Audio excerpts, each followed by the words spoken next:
So today, Holly and I are pressing record on these activating conversations. And to start, I just found it really funny how we're just tuning in to each other around why we want to share the things that we feel passionate about, the things that really light us up, the things that we feel can empower us, empower humanity. And it's really around power. It's around, for me, it's around sovereignty. And I just found it really funny how we're doing these activating conversations, yet activations is such a big part of Grail leadership. And, Dawn, especially doing the activations on people. And I was like, how did I not make that connection? And it's like I missed this really, really important thing. And it's true, like when we know what our activations are, it helps us understand who we are. And when we're in conversation with each other, we really activate each other. And I feel like for me, humanity waking up and really knowing who they are and how powerful they are all comes around being activated. So these conversations, certainly are there to activate one another. I see this as a domino effect. The more that we're willing to share about the things that we want to share about, that we're calling out, that help humanity come to terms with what we're dealing with so we can use the information to empower ourselves, that's where I see real change happening, and it changing fast. And I love that Holly's activation, so your activation around safety and security. No wonder we're doing this conversation. Like this foundational conversation around why we're having these conversations is having the activation of feeling safe and feeling secure. So thank you that this came about through us chatting, and thank you for your activation, because this is exactly what's called for in this moment.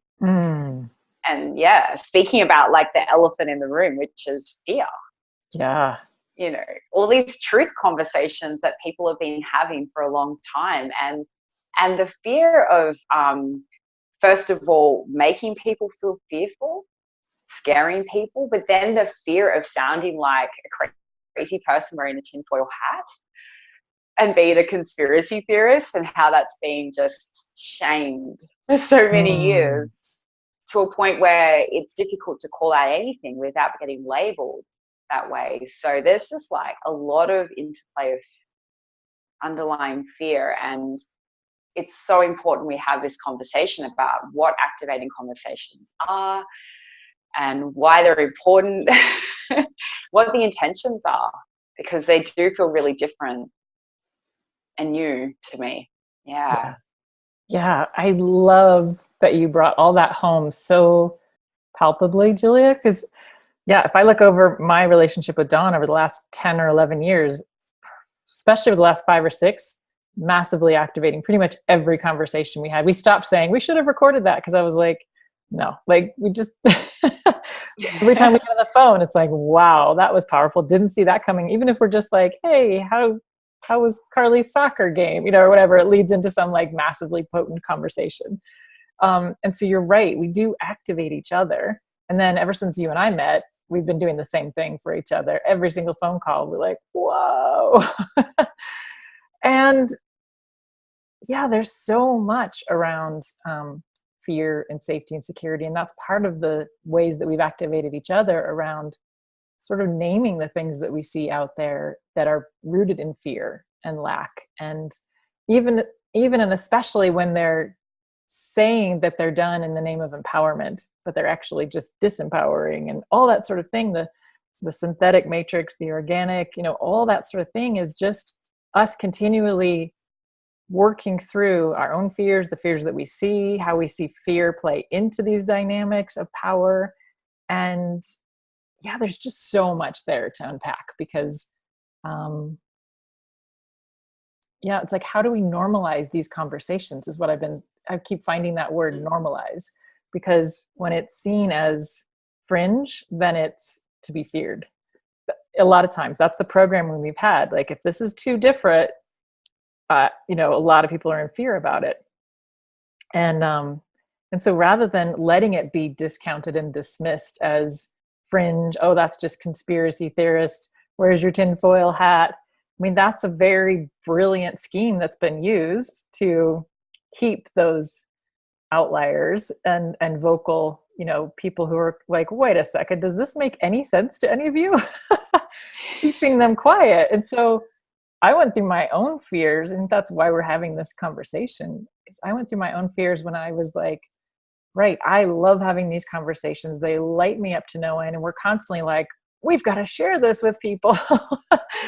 And then I was like, ooh, do I want to do it through Grail leadership? Because it's like this mama bear protection. Like, Grail leadership is this thing with massive potential, and will it get judged or dismissed or like die on the vine before it ever comes to fruit, because we're branded as, you know, oh, these activating conversations are just crazy Holly and Julia talking about 5G or, you know, whatever it is, like they're whack jobs, like done. So I had to be like, well, that's possible. And if people do discount us, then they're not the right people for Grail leadership. And Grail leadership is all about, as you named, power, like right relationship of power. Understanding the flow of nature, like seeing what's in the way and trying to control and overpower nature. You know, this is absolutely Grail leadership related stuff. Yes. Like, Grail leadership is all about bringing our whole selves to the table. And a very large part of myself and yourself is naming these things that we see that are just fucked up right now. And like, how do we bring this back into like alignment with nature and what's true and organic and essential, and what leads to mutual thriving and what's getting in the way of it and creating more separation and all that. Like, hell yeah, that's about Grail leadership. So woo! Yeah, thank you. That is such a great, juicy amount of information you just poured through. I was reading over my original intention. So for anyone who hasn't heard of like the original intentions, I think I'm going to let Holly explain it in a moment, but because you explain it so well, and I'm still learning about how to like describe these terms. But for me, it's just getting connected into the real reason of why I'm really here, what I came to Earth to express. It's like my soul expressing itself. It's always my intention. And yeah, I was reading back over it this morning, just before we jumped on the call. And one of the lines was boldly and authentically share their stories. So I'm talking about like leaders, anyone really, through liberation from conditioned programming. And I read that, and I read it like 3 times, and I'm like, yes, Julia, that's what you do. That's what you've done for yourself. You've liberated yourself, and you're continuing to liberate yourself from conditioned programming. And you're absolutely right, like that. One of the core concepts of Grail leadership is aligning with the flow of nature. And everything, once you open your eyes to this system, this beast, this matrix, we realize it's anything from so far from the flow of nature, so far. And it's always been blocked and cornered and stopped and jolted, and it's just not really, it doesn't mimic what nature does. So all those things that are in the way, it's important to call them out and to allow people to see them for themselves, because these new set of eyes that I've been wearing for however long now, years, but more so in the last 12 months, it's really hard to unsee the massive amount of impositions on humanity, technological and through government and through systems and through media. And without people realizing what's going on, they can never know how powerful they truly are. And this is the thing for me, is that when I look at the people who have inspired me the most around liberating myself and knowing who I am, they're not people that are in fear. they're not people that are sick or spreading fear-mongering around the world. In fact, they are the most beautiful, shiny beings that I've ever come across. And that's a really important thing for me. And I've always like remembered that when I'm like, wow, this is a big rabbit hole. Are you sure you want to look here, Julia?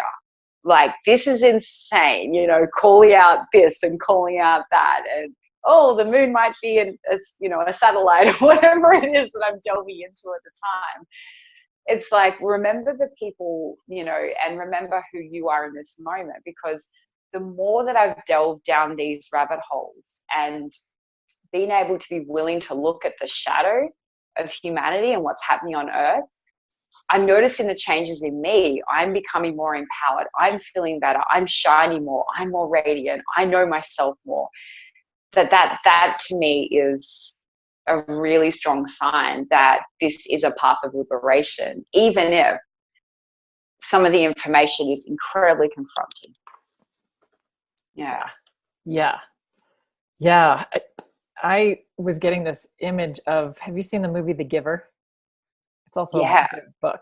And for those who haven't, it's like this sort of Stepford Wives kind of society that's just a bunch of drones that are sort of sleepwalking through life, and everything's conditioned and tailored and neat and tidy, and in black and white. But there's just like one or two people who can see color. And then it's like they start like being like, do you see that apple's red? People are like, red? There's no red. What are you talking about, red? But as soon as they can like start to see, as soon as you see it, you can't unsee it. And then you're like, oh, color. Oh my gosh.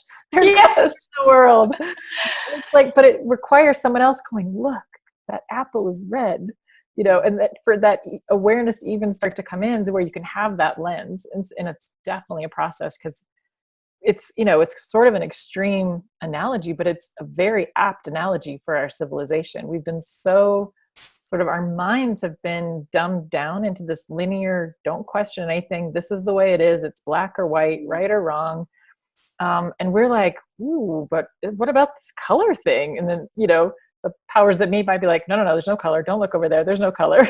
We're like, but I see color. You can't tell me there's not color, you know? So it's one of those that it's like, by sharing it, and for me, and you, I know it's super important to not do it in a reactionary, activist, take down the man, they're awful, they need to go to jail or be killed or whatever. That's just pure fear and trying to find some measure of power within myself. So it comes out through like anger and take them down, which is just me not feeling powerful. Mm-hmm. The more we can like be like, oh, right, I am a creator being. I have this power that's coming through me.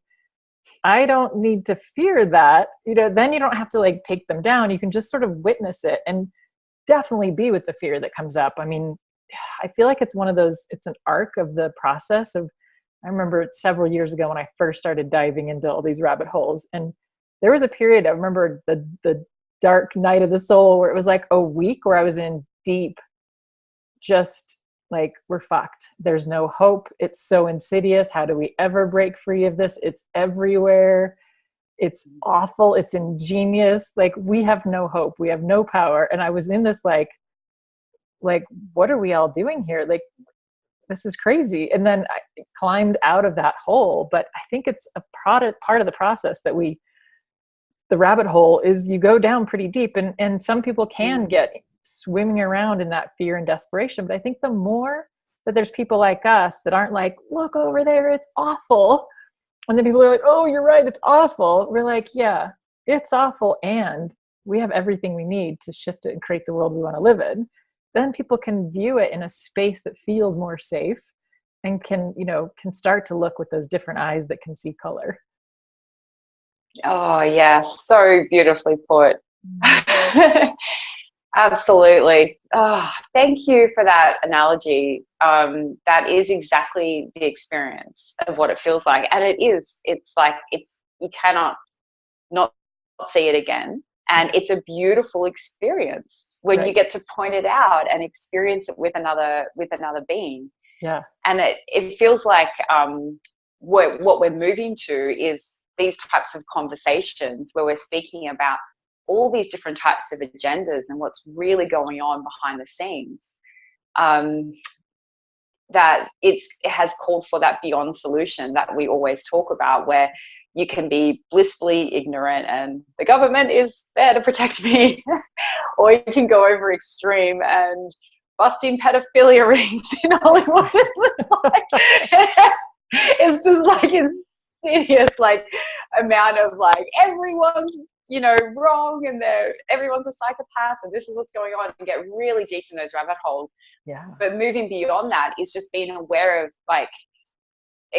these two states of being. Yeah.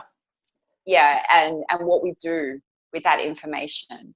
That's and right. to me, it feels like I had to go on a personal journey of facing my personal fears before I could be comfortable with this level of information.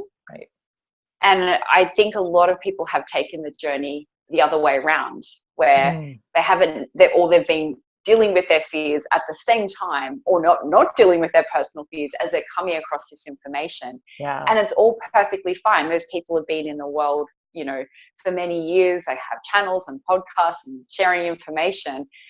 And eventually they have to work on their own personal fear. But for me, that was my priority. Work on your own personal fears first. So I feel like this is just a really good time for me to express that, even though I'm very aware of the things that are happening externally in the world and want to be able to see change and want to be taking action, I do inherently know in myself that it has to come from within. And there really is a call to look at our own shadow, to look at our own fears, because when you can build muscle in that area, when, as you were saying, Holly, like observe what's going on in your body and not be so bogged down and weighed down by the experience, where you can have that experience of so many experiences of life of facing your own fears, that you start to be more of an observer and watch yourself, and you notice that you get through things and you like integrate. Like I'm integrating things so quickly now, that it gives me that, I guess, ability to be able to look at these agendas and be like, whoa, that's a little fucked. And then be like, and okay, so what does this mean? What can we do about it? And it's not always just about having a solution. It's really about, again, standing in our sovereignty and our power and realizing, you know, who we are in order for all these agendas to exist. Wow, we must be powerful. That's right. And receiving the compliment and going, okay, Yeah. nice try. We're pretty cool. The human spirit's pretty amazing. Yeah. Yeah. I think a key part of this too, Julie, that I've realized is it has to do with creating a more flexible mind. So by that, I mean, when we're in that sort of really conditioned matrix state, where we just think everything's neat and tidy, and this is how you succeed in life, and this is how you survive, you get good grades, you get a good job, you get a good house, you get a good husband, you get a good kids, like check, check, check, like life is easy, right? And then we're like, oh, I must be failing at life because why isn't it easy? You know, and then you realize that's just like a ridiculous program that isn't even part of nature. But when you're in that space, your mind is not flexible. It's like left or right, right or wrong, black or white. And you've just got this narrow bandwidth to operate in. But the way that I hold different things now is, I remember when I was first like starting to break through that, it felt like things were shattering in my system. Like I started spinning, like I don't know what's real anymore. I don't know where the ground is anymore. Like, and but the more that I played with that and was like, okay, I didn't obliterate myself by going there. What if I just play with like, what if this is the truth? And then it gets to be like, I don't know that we can really, as humans right now, ever really know what the truth is, because it's so agendized and hijacked and manipulated and very, very ingeniously to like where you've got to have like ultimate high levels of discernment to see through it, to even come close to what's like the truth. And so like, for example, climate change. I mean, I remember this experience a couple of years ago where I was at a retreat in New Mexico, and this man stood up and gave a presentation about all the ways that our planet is heating up and we only have like 10 to 12 years to survive. He actually said, he terrified us in the room because he said, in 10 years, that's when the last human on Earth will die. So it's not like, oh, humanity has 10 years. It's like everybody's going to start dying off and there's going to be one left in 10 years. Like it's done in 10 years. And because the climate's heating up and, you know, all that sort of thing. And we were like, holy shit, because it was so clear, the way he laid it out. It was like, yeah, you can't even question it. It's science, look. And then another guy comes up and basically does the 180-degree terrifying us of all the ways that the planet is actually cooling, and that's what's killing us. And like had just as much convincing evidence, all the scientific data, you know, couldn't be questioned, all that, on the polar opposite of what we had just been terrified, but now terrified in a new way. And it was like, wow, this is all just data that can be fucked and manipulated to just mess with our minds and then create fear and then create division. And no, the planet's warming up. No, it's cooling down. Can't you see? How could you question this? And then we're just in this right versus wrong battle. But the more we can be like, well, that might be true. That might be true. What if both of those things could be true? Like the mind starts becoming more malleable and fluid and flexible, and it stops being this like, you know, this flow chart of yes or no, right or wrong, black or white. And that's all it knows. It's like a machine. Our minds are not machines, but we've been like shut them down to where they're acting like it. And so it's like, how do we just get back that like we can hold polar opposites as parts of a whole picture without it being, is it just this or just that? And I love just being like, I don't know what's true. I mean, you could tell me pretty much anything and I'd be like, that might be true. Okay. And I won't be like, no, that would mean my entire world view of myself and the way that I survived just got shattered. So I can't let that in. That is my exact experience of you. Absolutely. I can tell you anything. And you're like, try it on. Maybe, who knows? Yeah, maybe. And that's what I love. I feel like that has had, an influence on me. And I've had a really similar experience, like parallel experience of about 3 years ago. Every single thing I've ever believed in was just shattered through one book.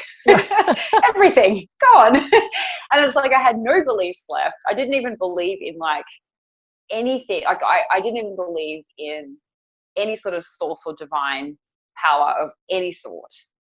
And I also didn't believe in atheism. So I was like, I'm fucked. Like, there's like literally nothing that I can believe in. And it was an earth-shattering experience. All my beliefs got crushed. And day by day, week by week, I started to put them back together like little tiny bricks, and I'd build them back up. This is definitely true for me. This has got some element of truth. I'm going to try this on. And it's like I had to build it back up. But what I built it back up with was exactly the same as what you've just described, this really malleable mind that any information that comes my way, I'm like, I'm not looking for truth. I'm tuning in to what am I feeling? What does this mean for humanity just by knowing this? And what feels like this is actually going on? What aligns with all the other information that I have? So it's not like I'm even searching for truth. I'm just like, this is information and this is useful. Even if it's something that people are meant to believe is true, but it's just because they're meant to believe it at the time that was necessary. Yeah. So I'm not like in this black and white, this is the way it is and that's not. And I watch people on social media now and I'm like, what? You can't even just try on a bit of new information? Like, I love and invite and encourage everybody to challenge your own beliefs all the time and keep sourcing information that's going to stretch you, because your malleable mind, that's what the world needs, not going down into black and white and tunnels, because that's creating more of this division and this arguing. And I'm watching people of all different types of, arenas in the world just get really caught up in their own way of believing. And I think, Holly, you said it the other day, like childlike. Like fucking childlike behavior.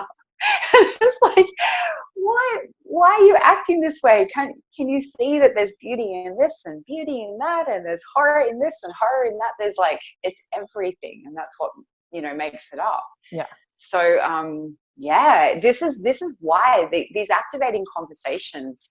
Oh, I'm so glad you've shared this, because it's not about truth. Right.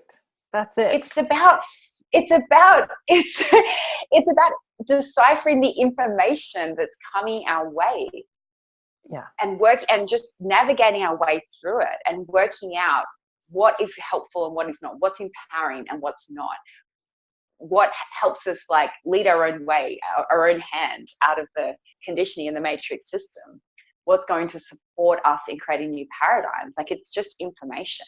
Yeah. So, Yes. I can be saying things that I may not necessarily agree with in 3 days' time. Maybe years ago it was 3 years, oh yeah, I've now changed my beliefs, but we're just getting so much wicked light speed transformation and changes upon us so quickly now that it's like every few days I'm like, I've got a better take on that now. Totally. So people get really scared of like turning up and sharing their, what they believe in.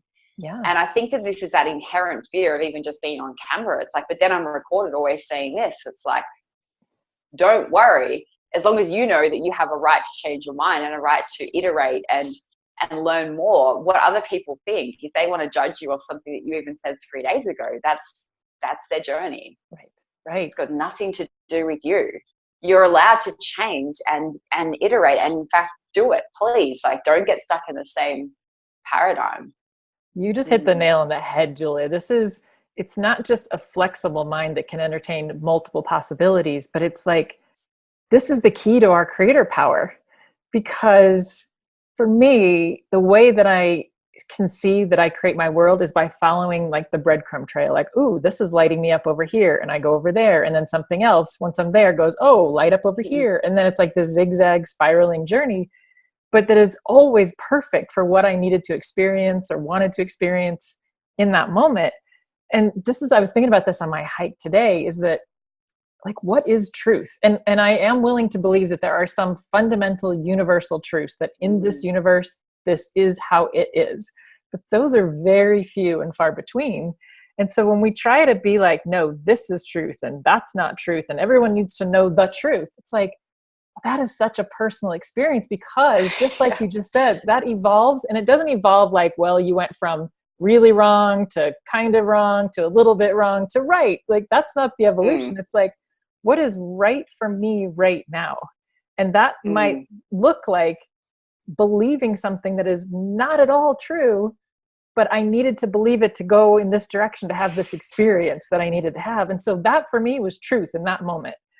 Yay. Like, yes. And I may have been like, wow, I believe that 3 days ago. Woof, but by me taking that on, it led me in a direction that, like, I see it as my greater being is going, go over to the right. Like, there's something waiting there for you. And it's like, so we do that by like putting it on. How does this feel in my body right now? And if everything's going la la la la la la, that it's like, okay, truth right now in this moment, go there. Even if everybody else is like, what, are you crazy? That's not truth. You're like, right now it is for me. And I'm willing to see that in, like you said, 3 hours, it's not. But this is like where I'm being led. And that's such a dance, right? Because we can be led through our fears, through our misgivings, through our thinking we don't have power, so we give it away. And then someone's easily able to just lead us in a path that, I mean, I guess I could say ultimately that's where we were meant to go because we went there. But your path can be more easy and graceful, or it can be bumpy and hard. And so it feels like part of what we're doing is like, it doesn't have to be bumpy and hard. You can choose the bumpy and hard path if you want, but there is another way if you're guided this way. And here's how you can start to navigate that more through that discernment. And it's like holding that malleability, like truth is what I'm like lighting up with right now, willing to let that go. And seeing through the manipulation of facts and data to get us to do something for someone else's ends that aren't in alignment with our greatest growth, expansion, power, benevolence, mutual thriving. So it's this whole interweaving of what's lighting up for me, and is it lighting up because of old conditioned programming and fears and resistance? Or is it lighting up because it's like, whew, this is calling me forward in this direction? And we can discern the difference, but it requires just being way wrong a lot of times and going, yeah, I thought that was the case, but now with this greater data, I can see where that wasn't the whole truth for me in that moment. Or yeah, much more fluidity. Nailed it. Oh, absolutely. I was just, when you were sharing that, I was like feeling into the whole facts and data and science, everything. Like you can find something and prove it. Like if you want to say anything, you can prove it now. Totally. There is just so much information that you can access, which is really busting our paradigms about truth. And I think that inherently might be what's causing a lot of fear in people, is that they just don't know what to believe. Yeah. You can't trust anything external outside of you. It doesn't matter how many fucking peer-reviewed studies or who said them, you inherently can't trust it. And you can trust it. Right. Like it's about you taking it all off and going, I don't believe in any of this, but at the same time going, okay, now what do I want to put back? What's optimal for my path? What's going to support me in the next step? How do I feel more expansive and then less contracted? You know, how am I, like, what is the energy that I want to tune in on? Do I want to be a victim and be rescued and saved in this moment? Or do I want to fucking work this out myself and feel amazing? Like there's always different paths that we can choose with the information that's presented to us. But inherently it really just has to come from within, and everything external can add flavors and provide more understanding of who we are, because it's a reflection of us, right? It's our world. But you just cannot ever put all your faith outside of yourself. And people are losing their shit over this in the world. They're losing it because they've had their faith always in Australia, Liberal Labor parties, or, you know, in the States, Republican or Liberal. They've had their faith in a certain church or a religion, or even a sport. And then the same thing's happening in sport, where people, you know, teams are it's become to light where, you know, the wrong things have happened on the insides of teams, of like even just how much the players are paid and what they're bribed for, or whatever it may be. And it's like, you can't even trust in a fucking football game, like in anything anymore. And this is freaking people out. And it's great because we're not meant to. You're not meant to. This is fucking fantastic. But what happens is the ego hates it. It hates like sounding wrong or being wrong. And this is like inherently like one of the biggest issues in relationships, is just like saying, holy shit, I was wrong. People just struggle with that so much. And it begins like right here. Right. And it extends out into the world, and we see it everywhere. So for me, I just started like choosing this path over and over again. Challenge my own beliefs, be willing to be wrong, forget that there's any sort of real truth in a way, and also there is your truth, and there are universal truths, because, and then also that there is there's no black or white in a way, and that's a black or white statement saying itself. But what I'm trying to say is the whole fucking world's a paradox. So find your comfort zone within the paradox. And if you're extremely in one polar opposite, you might be missing out on the other. And maybe it's time to swing back and merge in that world until you find that beyond experience where you can integrate all sides and have compassion for everything. Yeah. Yeah. I think you just brought up a super important point that leads to that child comment that I was making, where when I think of like recorded history, as far back as we can even imagine of human civilization, right? We've been like children being protected by, Greek and Roman times, it was the gods, you know, need to sacrifice to the gods, need to not anger the gods, because they're going to like take care of us and punish us, just like mom and dad as we were little, right? And then the gods sort of transitioned into the emperors and the pharaohs and the kings and the presidents and the prime ministers, and then they were the CEOs of the corporations. It's like at every level, you know, the dad in the family, the patriarch of the family, it's like we've had this leader that we've said, we've sort of made a bargain, like, you take care of me and I'll do what you say and I won't piss you off. And so in that space, it's like we're in these narrow corridors of reality where we're just fed whatever those leaders want us to know. Like, you can imagine, like in the 1950s, some say, well, those were the good old days. Everything was so easy. We knew what the men's roles were. We knew what the feminine role was. Like, and everybody just sort of like went along their sort of Stepford existence. And there wasn't a lot of contrast that we could see, because it was sort of like, oh, I know this is the right way to do it. Or, yeah, like you said, I'm a Catholic or I'm a Protestant, and then I know my world. That defines my world in this narrow corridor. But with this information age, it has like, it's gone from like, we're like rats in a maze in this little box, like a shoebox in a maze with these high corridors all around us, and just like, here's all I can see, to like all the walls being blown out and we're just floating in space going, there's a billion trillion stars out there. Like, where are the walls? Where are the floor? Where's the ceiling? And I feel like that's all completely by design, because we're growing up as a human race. We're going from, basically it feels like we're at the rebellious teenage stage, where we're like, fuck you, mom and dad, you can't tell me what to do anymore. Like, you're wrong, you're stupid, I'm never going to do it like you. And we're like, blah, busting out of those walls. But those were the same walls. It's like mom and dad didn't become awful people overnight. We just grew to where we were like pushing against those walls, because before, that authority kept us safe and cozy and loved and comforted. And, you know, when we were a toddler, we needed mom and dad to be like, yeah, we can't let Johnny go out in the front yard. He might toddle into traffic and get flattened by a bus. And so we needed that. But as a teenager, we're like, stop telling me what to do. I can do this on my own. I can figure out how to make a meal for myself. I can figure out how to rent an apartment. I can figure out how to get a job. I can adult through life now. And when you think of our human civilization, that's what we're doing. Like, I'm tired of giving my power away to an authority that says they will take care of me, that says they will give me safety and security, that gives me some level of comfort that I know the right things to do to survive or be happy. Because we're seeing through the fallacy of that. It's like the Wizard of Oz, you know, the man behind the curtain. Like, that was never true. If we could really keep our minds in those corridors, it seemed true.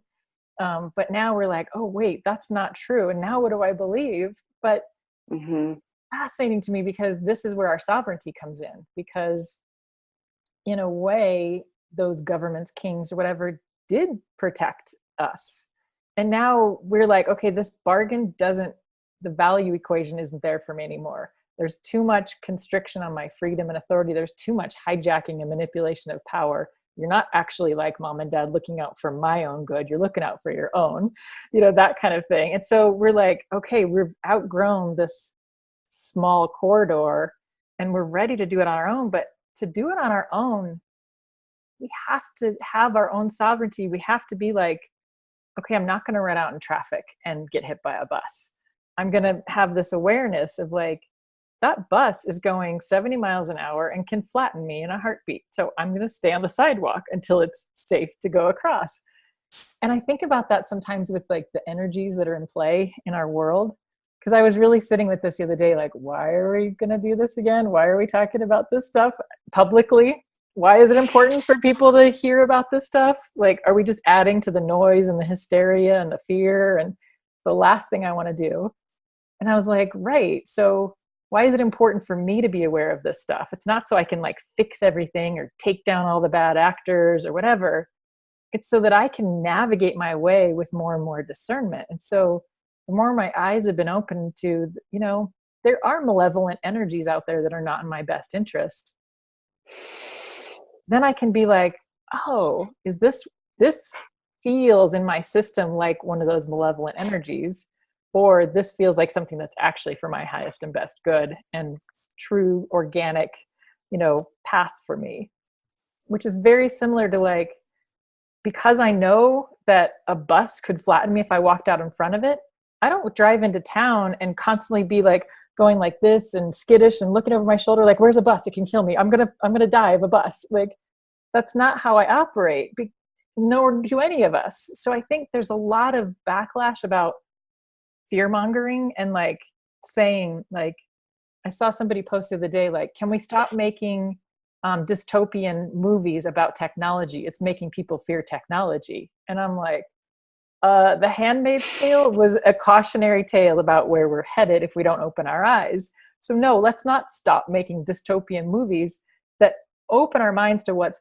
possible if we aren't using our own sovereignty, our own discernment, making choices for ourselves. And so I don't automatically go, I might initially, when I work through like, holy shit, that can kill me too. Damn, there's like now 8,000 types of buses that could kill me. Like that's where our awareness is going up to. So I might initially go into like, wow, I'm totally taking my life into my hands every time I get in the car. But we just get used to being in a car and navigating through the semi trucks that go by, the bicyclists that fly by, the car that ran a stoplight and didn't stop for us or whatever. Like we can navigate our way through, and it requires discernment. So rather than just like me putting on blinders, like a lot of the new age bliss bunnies say, it's all love and light, don't give any energy to those bad things or bad things are going to happen. That would be like me getting in my car and putting like a sleeping mask on and going, I'm going to drive to yoga and hope I get there safely. I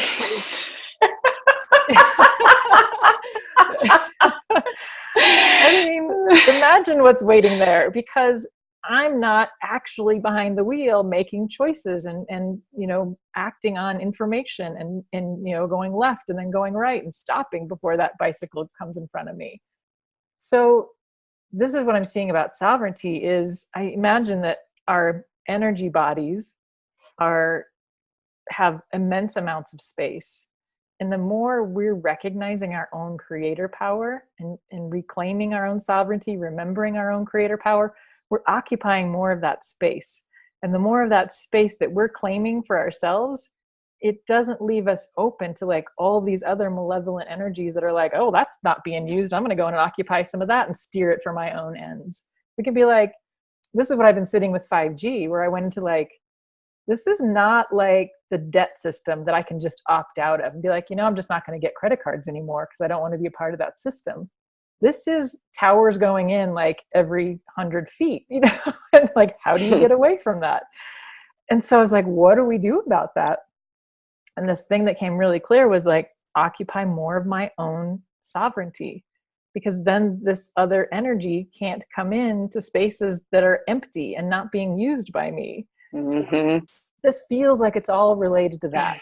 Not like fully know everything that's out in the world so I can constantly be like on defense mode to protect myself and live in fear. That's not what it's about. But it's like, wow, with more information, I can go, oh, maybe getting a chip implanted into my wrist isn't the best idea. It's not all convenience and like I can be a superhuman now. Like oh, this is gold. I am so glad we have finally pressed record on our conversations. I love it.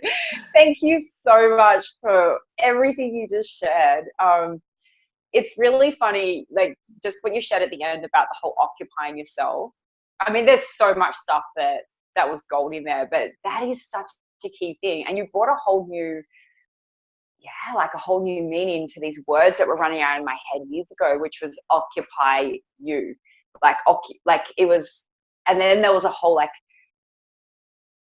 campaign around occupy, you know, humans occupying themselves. And I like, you just brought it to life, because that's exactly what I feel my personal experience has been, is the more I know about what's going on, the more I'm basically going through an initiation.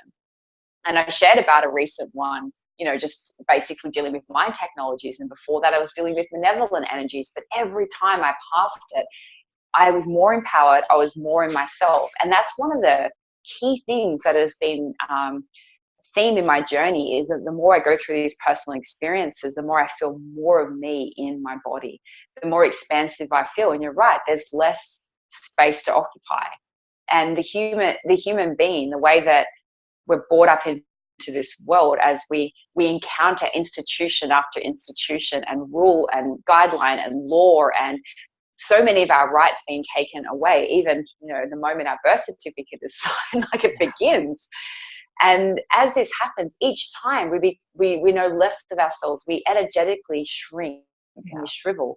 Like that newborn baby, oh, that obsessive smell and love and the eyes, and you're just like, oh, no, it's the most powerful being in that moment. It's then it shifts. If you look back through anybody's family photo albums, if you still have albums, right? But, you know, when you can see the pictures, if you watch a child go from baby through the teenage through to, you know, early 20s, you will see just less and less of them in their eyes. Yeah.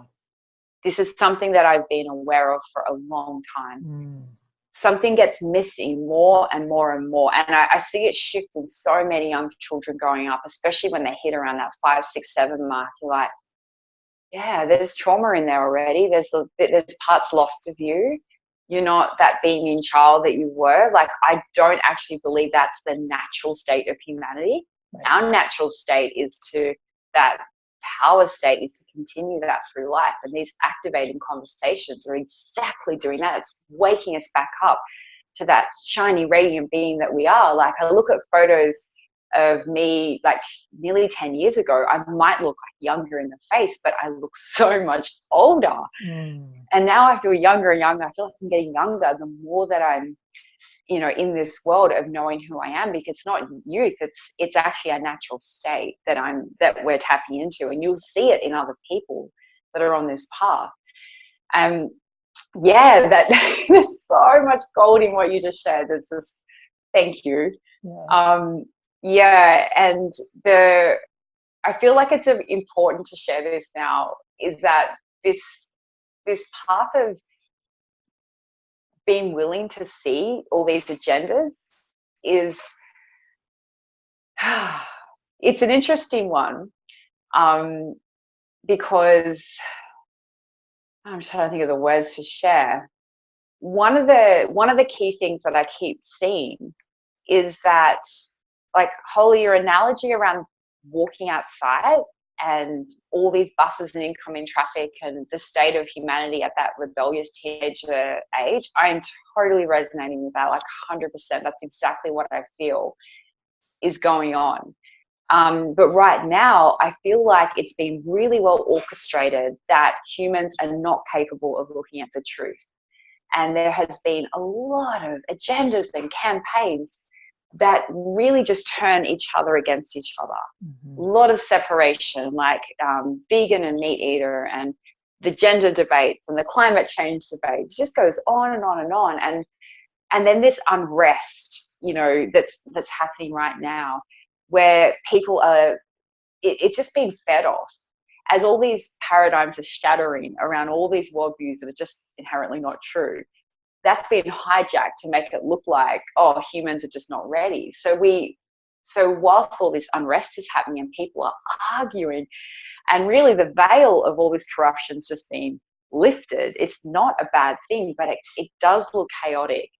And that's that feeling of, like, whilst we're in it, is being used against us, so we don't feel empowered enough. And then we want to give away our safety and security for someone else to look after. And we want to be saved. If we're retracted from the government and we're awoken in the spiritual community, well, those people are just flocking towards spiritual leaders and saviors to save them. It's just a different form of being saved. And so yeah, I think the one thing that I really wanted to share about this path as well is just being really aware of not getting, like, caught up in that, but also you can enjoy yourself.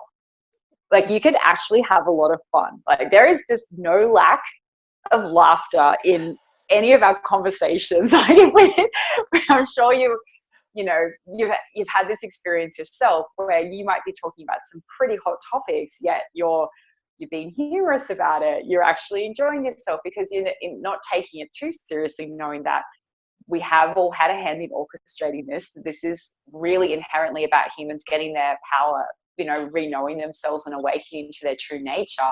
It's actually a journey that we can enjoy. And I was reminded of that today, just before I got on this call. I was sent an email.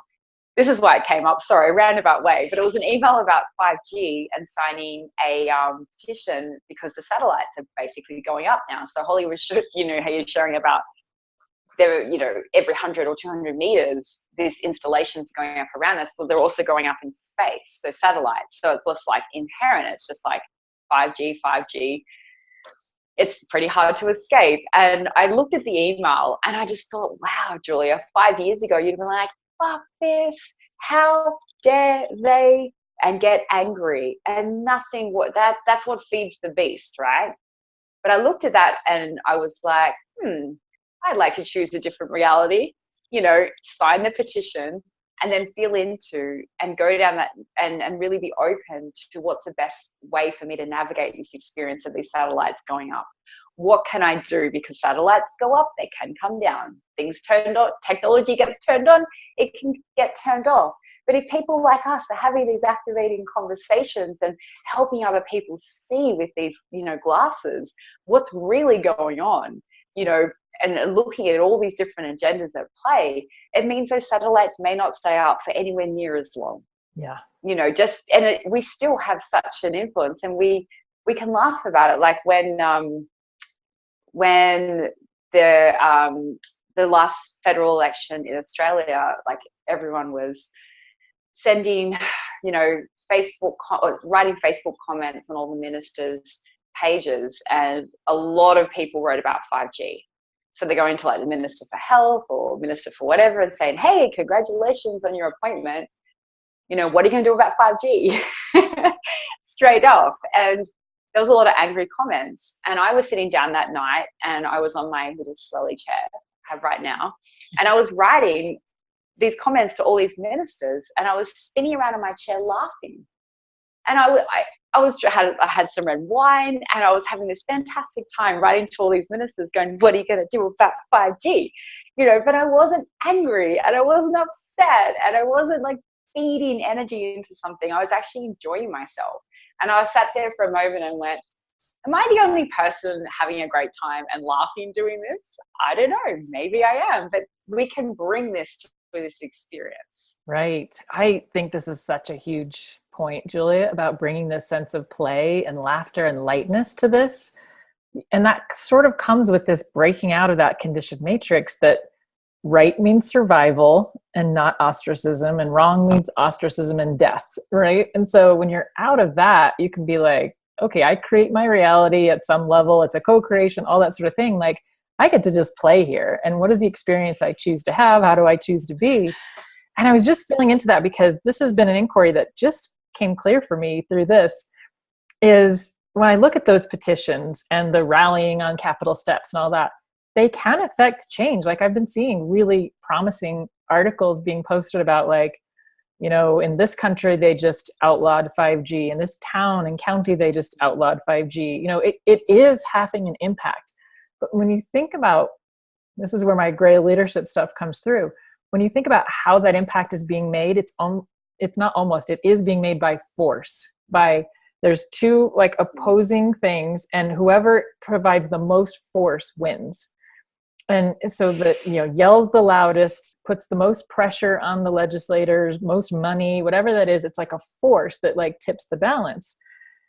But as soon as that somebody else gets in power and shifts that power back, guess what's going to happen? It's just going to flip right back there. So it's this tenuous, who's in power now? With the whole Supreme Court of the US, like Roe v. Wade is constantly under threat by who's getting, nominated to the Supreme Court.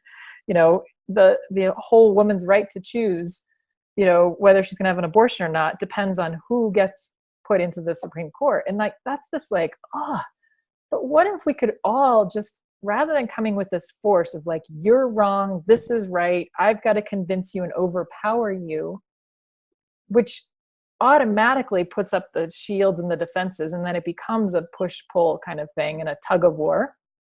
What if we could just sit at a table and laugh and be like, you're amazing, I'm amazing, you have a slightly different view, can we talk about this? Like, here's how that impacts me, and what's going on over there. And I can imagine now all the projections of the people that are like, you're in like Blissville, there's like sadistic legislators who only care about their lining their pockets or killing the planet or whatever that might be. But I do have this optimistic hope that the more we can occupy that energy that's not needing to make someone else wrong so that we can feel more safe or more powerful, the more we can have these discussions that can make lasting change. It's not just change based on who's currently in power. It's like change where everybody goes, oh, right. this is actually what's helpful for the most people, the mutual thriving of humanity and the planet, and for all of us. Those are the kinds of discussions. And they take this kind of energy that's like laughing about ourselves, laughing about, well, I don't know what's true, but here's what this feels like, you know, and just having those kind of conversations that aren't attacking someone where they've got to attack back. And I think we're done with that paradigm. Yes, we are. Yeah. And that's the thing, is that's been shown to us. So it's so obvious, that old paradigm. My whole life, I've seen people believe in democracy, believe in the election process, care about politics, now very, very distraught because they cannot trust and put their faith in that system anymore, and watch them go through cycle and cycle and cycle throughout their life, where it's like, I always vote this person, and I believe in this, and I watch Question Time on ABC or whatever the thing is. But then suddenly I reach this point where they're like, they're just a bunch of children. Yeah. It's, you know, and yeah, of course the media exaggerates that and picks and chooses what it puts up and how it frames it, but essentially, like, there's some intense childlike arguments happening. And Australian politicians are often drunk. Like when they're, I felt like saying that, like, that's true. They're drunk when they're, there's a lot of reliance on alcohol. Basically, the people who are running our country are, like, a lot of them are a big bunch of alcoholics. They just drink a lot of alcohol, and they're under the influence when they're in these chambers. Like, this is great. Like that's like, to me, you can't, you've got to be almost crazy now to believe in any of that. Like, you have, like, it's like the people who were deemed as conspiracy theorists and now are looking very normal, and the people who are inherently putting their foot down and saying, no, it's not true, we trust the government, this is the way it is, they're looking crazy. Yeah. Like, and talk about normalising it. There was people showing up at 5G rallies in Australia actually wearing tinfoil hats, just to make fun of it. And I don't think it helps, like, the broader perspective, but there's that play element. Yeah. You know, let's just have a bit of fun with this. Yeah. And one more thing that's coming to me to touch on briefly is, this whole love and light thing. Like, while we're talking about holding this with play and lightness and all that sort of thing, there's also this dance, because you know, I was sharing with you, for whatever reason, I rarely watch documentaries. And last week I watched two that were so disturbing. One about gender rights and gender equality, and one that just made my heart go out for the men so much. And then one about, it's called The Family, that was all about this secret religious underground organization that is pulling all the strings in our world government today. You know, it's like, whoa. And I had so much anger running through me about that. Like, those fuckers, like, it's all manipulation of power and secrecy and like all. I was so angry, and I just was like, I had to call you and just vent, because I knew you could hold that and not try to fix it and everything. But then what do we do with that anger? Like, how do we not be like, oh, I'm not going to get angry because this is all perfect. And, you know, because then it just like gets tamped down to where it's just going to be a volcano exploding. But how can I like let the anger run through me, the righteous anger, the like, oh, I want to take those people down. Like, especially I got tipped over the edge when they were talking about how they wove in and insinuated themselves into the Ugandan government and got like an amendment into the Constitution that made homosexuality a capital offense. And they showed all of these people that are being murdered in Uganda for loving who they love. And I was just, this can't be happening. We have to stop this. I mean, that was all this energy that was rising through me. And so then it's like, rather than making myself wrong because I got angry, and that's not very conscious and awake to get angry, clearly there's energy there. But how do I then like go, okay, this is happening. There's some, like at a very large cosmic level, some divine perfection in all of this. But how do I use this to co-create the world I want to live in through choice? Not by fighting and taking down the family, or, you know, making everyone know that this is happening out there in the world. It's like, right, this is why I'm so devoted to Grail leadership and how we come into our own sovereign power so we can make choices for ourselves, allow other people to make choices for themselves, and that's all okay. So it's like, right, just double down on what you're doing in Grail leadership, creating the new that I want to create, fueled by this like contrast of like, not that, no more, we're done with that, like, or at least some of us are, and creating a new space for choice. So yeah, it's not to say don't get angry, but it's like, what do you do with that? Do you start going and trying to overpower someone else and make them wrong, which is no different than what the family's doing and manipulating power? Like, so how do I just use it and alchemize it to fuel me and motivate me and inspire me to make choices for myself? Totally. Yeah, it really feels like back to the principles of Grail leadership around your relationship with power. Yeah. I totally agree. Like, I love the whole feel it, let it run through your body, see where that energy wants to go. Ring up a friend and rant. Like, we do that all the time. We're like, I'm angry about this, and because we're like, I'm the least likely person to spiritual bypass. I'm more likely, and spiritual bypassing is in, it'll be, it's fine, it's all perfect, it's like your world's your creation, blah blah blah, like it's okay. Love and light. Right. And then I'm more likely to go into, I want to do something. Yeah. And then that energy, feeling that move through the body and inform my relationship with power, because it shows me where I want to have force. It shows me where I want to change things. And then it informs me of how I can do that from a place of like my relationship with power the way I want it to be, not through taking or force or doing what you were sharing before, where the whole, some of those 5G, those places are now like Currumbin Valley in northern New South Wales had one, so they don't have 5G. So yeah, but right, if the power shifts, do they have to do that again? Because it's power over power over power over and force, and it's this constant dynamic. This is what the world has been playing forever. Yep. In every relationship, including within ourselves. And Grail leadership for me is the beginning of the end of this relationship, and tuning in to the natural laws, the flow of nature, and our not right, but like our relationship with power, where we know ourselves as powerful sovereign beings, and there's no need to take or force, because people act differently around people who are empowered. Yeah. That's when your whole world changes around you. So someone might be a little bit sadistic, there might be whatever you want to label them, but when you're an empowered being, you have a different experience of them than another person. That's just proven to me over and over and over again in my life, and in serving other powerful people. True power. Yeah. Right.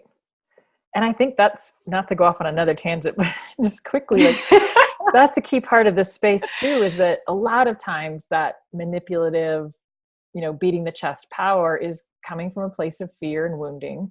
And so if you cannot be like, you suck, like, which just makes it worse and makes the defenses come up even more and the arrows come out even more. It's like, wow, let me just be here and hold this space of like, wow, I can see. And whether you say it or not, you're just like, oh, wow, can I have compassion for this person? Can I appreciate what they must have gone through to like create this reactionism or power need and all that sort of thing?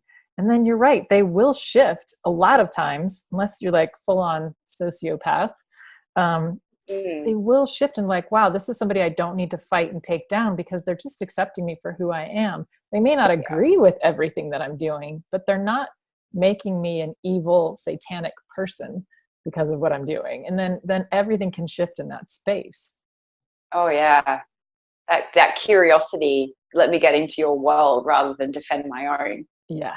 Well, yeah. And that's like one of the first steps of this like relationship for me, is like, if you experience a new person that's like totally out of alignment and has a whole different world, and that your belief systems are different, is that's when you lean in and get curious, not defend yourself. And right now the world's thriving of people getting immediately defensive. Yeah. And like, not to go too far off on the side tangent, but that doco that you were talking about, The Red Pill, One thing that really stood out to me at the end of watching that is the how much of the feminist movement that they showed through the red pill, like the extreme feminist movement, was coming from a place of wounding. Yeah. And when they were interviewing a lot of the male activist rights people for the men's movement, they, to me, were clearly not wounded by coming from a place of wound. They were coming from a place of empowerment. And you can see they are worlds apart if you tune in to the energies of what's going on in the interview and how you feel when you're listening to the feminist speak versus the men's rights activists. And I'm not saying that's in any way summing up all feminists or all men's rights activists. It's just showing that experience of who she connected with in the documentary. Yeah. It's like, that's a clear example to me of, like, there was some wounds coming through the men's rights activists, but they weren't inherently coming entirely from a place of wounding, where the feminists were coming from a place of being very wounded, and you can see the difference. So yeah, absolutely. Yes.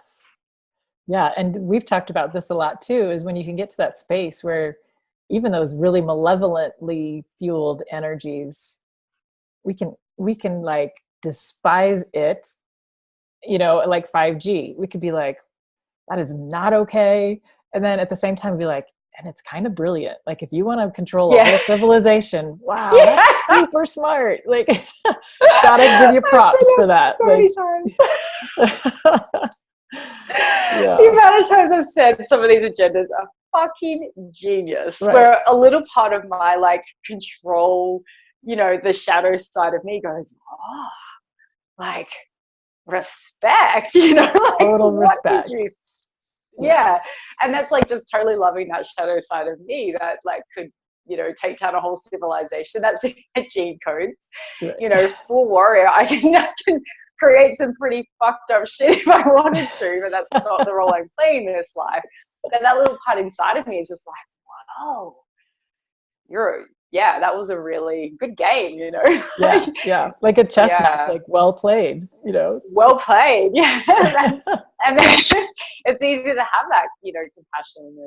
And I feel like where this is all like tying into now is that these activating conversations, like, I hope that, our conversation is something that is helping you understand just where we're coming from, so you can lean into our world. Not understand, just get to know where we're coming from, and that it's not inherently about truth. It's not about fear. It's coming from Carly said this in our very first activating conversations, Carly Modra. She really just summed it up in one simple sentence, and I was like, that's it. And she said, it's coming from like a real passion and a real desire for humans to remain humans. Yes. And to know our organic nature and to live our very best life.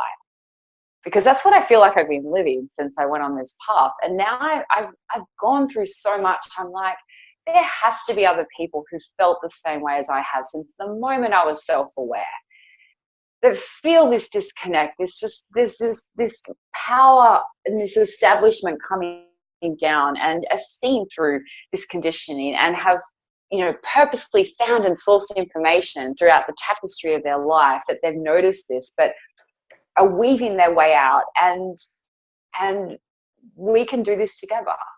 So this is what these activating conversations are about. And if you have a really incredible topic that you feel passionate about and you want to share, well, this is your opportunity to reach out and have a conversation with us or someone in your own friends, and you can send it through, because we want to invite all of your genius to come out and share, because together we all hold the key. It's not just a few of us that have knowledge and other people that don't. We all have incredible information, our life experience, our direct experiences to share that are going to activate each other. And we wanted to create this space for this to occur. I love it, Julia. And I love the energy that you hold it with and that I hold it with, which, as Carly said, which is so true. Like, we want to stand for humanity being humans, and yeah. But it's not held with a death grip, like all humans must remain human. It's like, At the bottom line, we're honoring like choice and, you know, Yes. at a soul level, and recognizing those malevolent actors are playing a role beautifully that at some level we were inviting in. And some of us are like, yeah, I got everything I could get out of that experience. Thank you very much. I'm done with the contrast so much of living in that dualistic, it's either this or that, but it's providing a huge service. And so can I respect that role that's being played, and respect everyone's ability to choose whether they want to go on a path of suffering, because they've got something really, I mean, so much of my suffering has produced gold. So there's still like people that are like going to say like, yeah, I know that seems like a great path for you. It's not my path. Awesome. But it's like, we're sort of waving the flag of, this is another choice. It's not like you must all decide this way.